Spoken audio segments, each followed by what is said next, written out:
In today's video, we are going to install VMware Workstation 12, and this is the most stable version I've ever seen and ever worked. Okay, so let's get started. First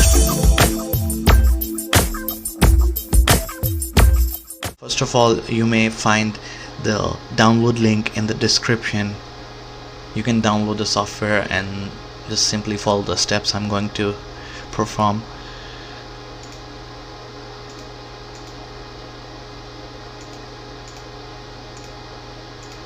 By the way, my name is Salhali and you're watching Zone Solutions 2.0, and thank you for being the part of it.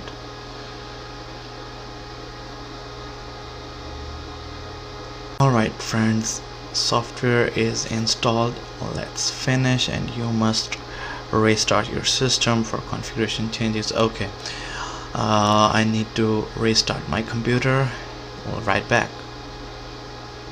Computer is back up, and I was able to open VMware Workstation with no issues, and now I'm going to register this, and let me show you the steps. So step number 1 is click on help button, and then click on enter license key. You just need to copy the keys from the description of this video,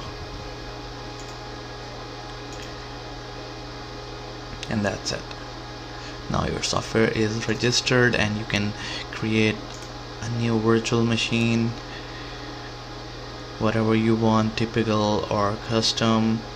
So first of all, I'm going with the custom, and I will create a VM for MikroTik.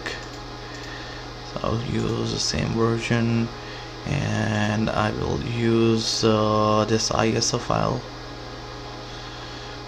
and it's just showing the warning that it cannot detect which operating system is on this ISO file. Like, it's the router ISO file, not any operating system like Linux or Windows, so that's why it's showing that warning message. You just don't need to worry, just click next and other. It's just because we know we are installing MikroTik router.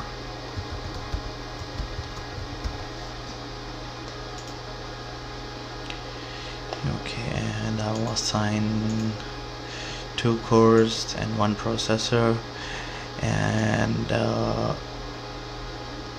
think 512 RAM should be okay. It's asking for the IO controllers type, which controller you want.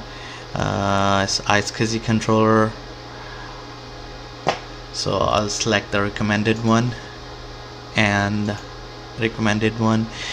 Okay, it's asking for create a new virtual disk or use an existing.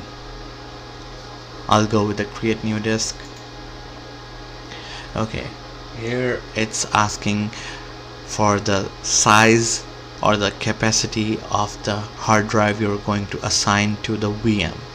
So I'm going to select 10 GB, as I know that is enough for the MikroTik. Okay, now here it's asking for the name you want to set for that MikroTik VM, and that will be mikrotik.vmdk, and I can import that into ESXi server as available on ESXi to import that VMDK file. Okay, I'll go ahead and click on next, and then finish. Now it will start creating a VM for me. Okay, the VM is created, and I'll just need to power on this machine. Alright guys, thank you so much for watching this video. If you're not subscribed to my channel, please go ahead and click on subscribe button. Thank you. Bye bye.